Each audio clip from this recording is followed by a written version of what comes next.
Bonjour à tous et bienvenue dans cet épisode de Accounting Business Coffee. Nous allons parler aujourd'hui d'intelligence artificielle pour les experts comptables et commissaires aux comptes. Et mon invité du jour est Michael Gandon, qui est diplômé de la Business School Kedge, qui a aussi passé son DSCG, qui a travaillé quelques années comme auditeur chez Deloitte, puis chez Léo Gégard et Associés, Finexis, donc qui a une expérience en cabinet et qui en 2018 a créé ChainTrust, dont il va nous parler aujourd'hui. Accounting Business Coffee.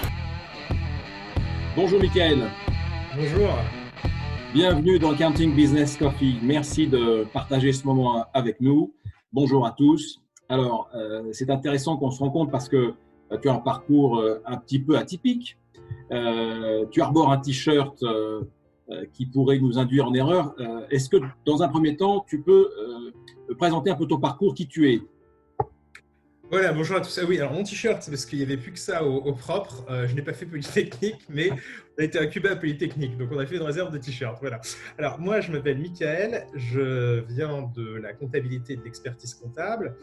J'ai fait 8 ans au cabinet, donc j'ai fait une école de commerce. Ensuite, j'ai fait 3 ans à Deloitte au Luxembourg, plutôt en audit et en expertise, avec pas mal de missions d'accompagnement IT aussi. Ensuite, je suis revenu en France où j'ai fait 4 ans chez Gégard, qui est devenu Gégard Creatis, plutôt en audit, expertise et quelques missions d'accompagnement.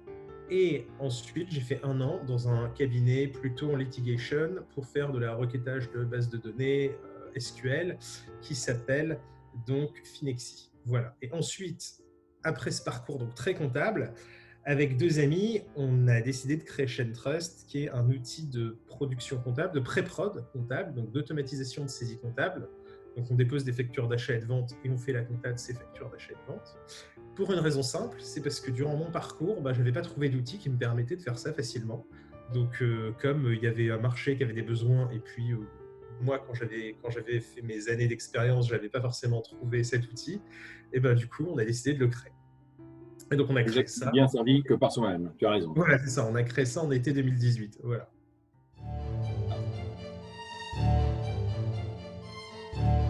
Alors, c'est marrant parce que moi, je t'ai découvert par ChainTrust, justement, mais j'ai trouvé sympathique ce parcours d'un expert comptable qui bifurque vers la techno. Ça fait partie des choses qu'au cabinet Sommet, on prône depuis déjà quelques années, puisque on voit bien la puissance de la techno, on voit la quantité de data disponible de plus en plus, et on voit également l'amélioration des outils, des ordinateurs, des softs, qui permettent en fait ces 3 éléments avec des entreprises qui ont des moyens énormes d'avancer dans le domaine de l'IA, du numérique en général, mais de l'IA en particulier. Alors je crois que chez ChainTrust, vous mettez en place de l'IA justement. Tu peux nous en parler un petit peu ?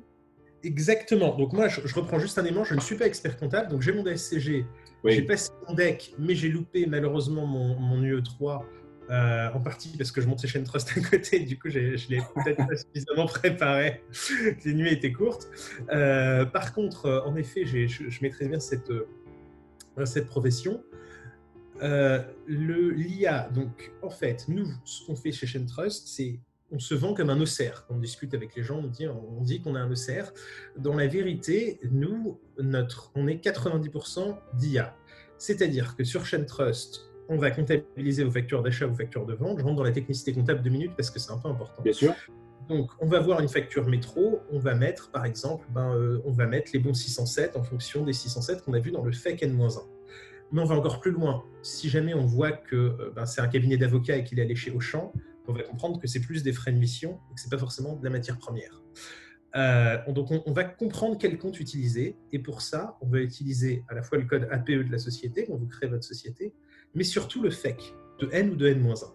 Et en fait, nous, ChainTrust est intimement lié au FEC. Et en fait, on va passer énormément on va mettre énormément de développement sur comprendre et décoder le FEC. Donc, ça peut être sur plein d'éléments. Par exemple, on va voir quand vous faites des petits achats, est-ce que vous créez un fournisseur à chaque fois ? Si vous allez McDo 400 McDo, ou est-ce que vous mettez toutes ces petites dépenses dans un compte fournisseur, entre parenthèses pour tout, 08 CB par exemple. Ça, on va le voir avec le FEC. Avec le FEC, on va voir est-ce que certains, comment sont éclatés. Par exemple, si vous êtes une boîte de BTP, quand vous allez chez les pros du bâtiment, est-ce que vous mettez, comment vous isolez le gros œuvre vis-à-vis de la matière première, vis-à-vis du petit outillage? Ou si vous êtes une boîte de conseil, est-ce que quand vous allez chez Apple et que vous achetez 3 iPads, vous les passez en compte 6? Ou si, dès que c'est plus de 500 €, vous le passez en IMO? On va vraiment tout comprendre du FEC. Donc vous allez glisser, déposer un FEC N ou N-1. Et ensuite, vous allez déposer les factures. Et aujourd'hui, l'OCR, c'est ce qu'on appelle une commodity. Donc aujourd'hui, l'OCR, lire et décoder ce qu'est une facture, c'est pas du tout le plus compliqué. Les gens sont là, vous arrivez à lire une facture. Aujourd'hui, on peut même écrire, il y a beaucoup d'outils, hein. Il y a Avi, il y a Google Vision, il y a plein d'outils, il y a Tesseract, il y a plein d'outils. Et le vrai enjeu, c'est pas de lire ce qu'est une facture, c'est de limiter ce qu'on lit à une facture au total en bas à droite ou aux lignes. Par exemple, si c'est une facture métro, on va prendre des petits astérisques, on va faire les sous-totaux. Si c'est un ticket de caisse, on va juste prendre le total en bas à droite. C'est de limiter, de surtout pas prendre les conditions générales de vente au recto de la facture d'arty. Et quand on a isolé juste ce qu'on veut, c'est vraiment l'éclater dans les bons comptes. Et pour ça, il faut un FEC, mais surtout, et c'est là que c'est encore plus complexe et je rentre dans la complexité, le but, c'est pas d'avoir la data pour faire de l'IA. Donc le but, c'est pas d'avoir le FEC. Le but, c'est d'avoir le FEC, mais de découper le FEC pour le mettre, nous, dans notre base de données, de façon à ce qu'on ait plein de FEC qui soient harmonisés. Et quand je vais prendre le FEC A, peut-être que le fournisseur total, ça sera 401 TOTA. Quand je vais prendre le FEC B, peut-être que le fournisseur total, ça sera 0,8 TOT. Mais moi, il faut que je fasse comprendre à ma base de données pour faire tourner mes algorithmes d'IA, parce que l'IA se nourrit de beaucoup de data. Il faut que je mette tout ça, que je l'harmonise et que je le mette dans une grosse base de données pour qu'ensuite, quand vous mettez un nouveau dossier, puis je puisse comprendre. Je ne sais pas du tout si je suis clair, mais on peut aborder le sujet s'il y a plein de questions. J'essaye, mais comme c'est un sujet un peu difficile, forcément. Et puis surtout, comme les gens qui me regardent ont des niveaux souvent différents, il y a des gens qui sont très portés sur le sujet. Oui, on verra bien quels sont les éventuels retours qu'on aura. Évidemment, on est très ouvert à tous les retours et pour ceux qui nous écoutent, soyez les bienvenus pour poser des questions utiles, pour programmer aussi d'autres Accounting Business Coffee. On peut faire ça sur d'autres sujets, on peut spécifique sur un sujet s'il y a besoin. Moi, ce que j'en comprends, c'est qu'en fait, il y a une captation correcte, j'imagine avec un niveau de succès qui est bon, des éléments comptables, et il y a une affectation des comptes qui est assez correctement juste, on va dire. Donc, au-delà des statistiques, j'imagine que vous êtes au 95-97% de justesse et un taux d'erreur très faible, peut-être plus faible que ça d'ailleurs, je ne sais pas. Tu vas me dire. C'est ça. Alors, ça dépend des dossiers. On est à 95%, mais la grosse différence, et c'est là où ça fait toute la différence d'avoir été à la place du comptable, c'est que nous, ce qu'on ne sait pas traiter, si on a le moindre doute, on va l'isoler dans un document de travail. Et du coup, on va pas mal saisir les factures, on ne va pas les saisir, les isoler, les mettre dans un fichier Excel qui explique pourquoi, qui explique d'où vient la facture, qui explique nous ce qu'on a compris. Et du coup, le collaborateur, quand il dépose, on va prendre par exemple un doublon, il dépose une facture, puis il ne sait plus s'il a déposé, il la redépose sur SharePoint. La deuxième, on sait qu'on l'a vu, on va l'isoler dans ce fichier-là. Et donc, il va avoir 95% de la compta faite, mais il ne va pas passer le temps à chercher les 5% qui sont mal faits. Puisque les 5%, on les aura mis dans un fichier avec les copies des factures et pourquoi. Donc, en fait, ça lui fait un document de travail, donc ça lui fait gagner du temps des deux côtés, même sur ceux qu'on ne saisit pas, il gagne du temps. Alors,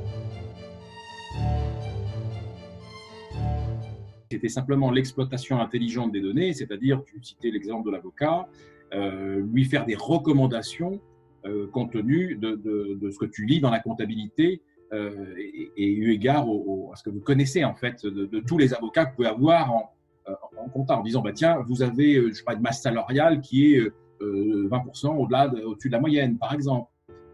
Tu vois, est-ce que à terme, tu penses que l'IA pourra vous aider à faire ça? Alors, ça pourrait être une direction.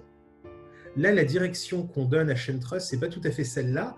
Même si c'est intéressant et même si ça pourrait aider, c'est ce que fait une startup comme Tiller, par exemple. Tiller, elle vend des caisses enregistreuses, mais en fait, derrière, son objectif, c'est de voir qui consomme le prix moyen d'un burger frites dans le deuxième, entre midi et 14h. Et en fait, vous utilisez une caisse enregistreuse Tiller, eux, ils exploitent toutes ces données. Si vous êtes restaurateur, vous pouvez voir chez votre restaurateur s'il a un iPad avec un truc un peu incliné, c'est Tiller. Et du coup, Tiller, il accumule la data, mais ce qu'il fait, c'est qu'il vend des caisses enregistreuses. Voilà.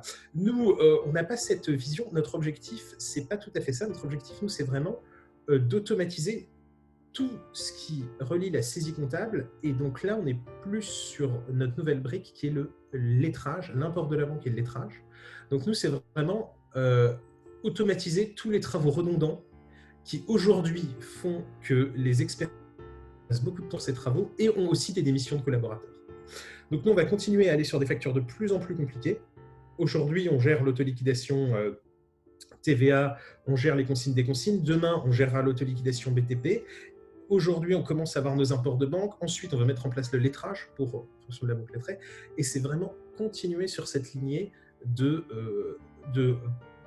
vraiment libérer le comptable de la production comptable pour justement lui aller sur des solutions qui lui permettent peut-être de voir plus. Et il y a des startups qu'on connaît qui font ça, de voir plus et d'accompagner leurs clients sur voilà, vous consommez trop de temps de fourniture, voilà. Mais c'est pas nous qui le ferons, c'est d'autres startups qui le feront. Nous, ce qu'on veut, c'est vraiment se focus sur libérer les comptables de la production.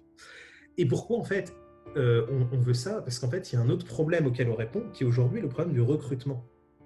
Et en fait, nous, les comptables qui prennent ChainTrust, souvent, c'est parce qu'ils n'arrivent pas à recruter. Et c'est pas tant parce qu'ils n'arrivent pas à recruter, c'est parce qu'ils arrivent à recruter, mais face au travail, face aux deadlines, face aux difficultés, ils ont beaucoup de démissions. Et du coup, ils se retrouvent à avoir beaucoup de turnover, et c'est ça leur problématique aujourd'hui. Donc nous, on les accompagne plutôt comme ça. Voilà. On constate ça aussi.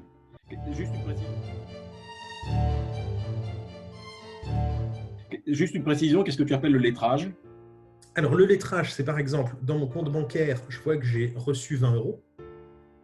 Et dans mon compte, par exemple, client, donc mon compte tiers client, 411, j'ai reçu 20 €. Et on va comprendre que ce compte donc, de factures que j'ai comptabilisées où quelqu'un me doit 20 € doit être lettré parce qu'on a bien reçu le bon montant. Voilà. Et c'est une problématique très technique parce que si on ne sait pas d'où vient la somme, ça va dans un espèce de compte fourre-tout qui est de 471. Oui. Donc, en fait, voilà. Donc ça devient très compliqué.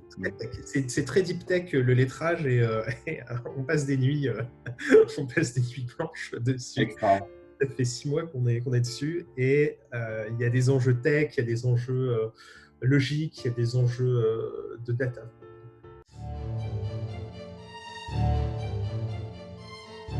Est-ce que tu as un autre point de conclusion? Ouais, moi je suis très content de voir, contrairement à tout ce qui se dit sur Twitter ou dans les médias, de voir que les experts comptables commencent à vraiment s'approprier les sujets, commencent à tester des nouvelles solutions. C'est-à-dire qu'au tout début, en 2018, quand j'ai commencé ChainTrust, je parlais aux experts comptables et mettre en place une solution, c'était assez anxiogène. Peut-être parce que les solutions étaient très lourdes, avaient des engagements, avaient des choses comme ça. Maintenant, il y a beaucoup de solutions sans engagement. Mais du coup, on voit que les experts comptables testent. Et font des tests et n'hésitent plus. Je pense que la première vague de Covid aussi les a aidés peut-être à mettre en place plusieurs outils. Mais nous, on a vu des experts comptables qui mettent en place leurs outils. Je ne parle pas uniquement de Trello, je ne parle pas uniquement d'Asana, je ne parle pas uniquement de Slack ou de Teams, qui mettent en place des vrais outils de prod sans que ça soit compliqué, sans qu'ils se posent plein de questions, sans qu'ils fassent vraiment des comex, des bords, et que ça se passait plutôt bien, et qu'ils pouvaient, avant les experts comptables, chercher toujours l'outil miracle, et maintenant ils s'aperçoivent qu'il y a plein d'outils, et ils n'hésitent pas à les tester. Et moi je trouve que ça va vraiment dans le bon sens, et je suis un peu à contre-courant de tous ces messages, on a loupé le coche de l'IA, on a loupé voilà, tout ce qui était développement. En effet, il faut accélérer, mais il y a un vrai bon amorçage, je trouve. Bon, message positif, c'est extra. Ouais, message positif, ouais, je pense. Merci beaucoup, Mickaël. Merci à tous de nous avoir suivis. Bonne journée, à bientôt. Merci, à bientôt. Thank you for listening to Accounting Business Coffee.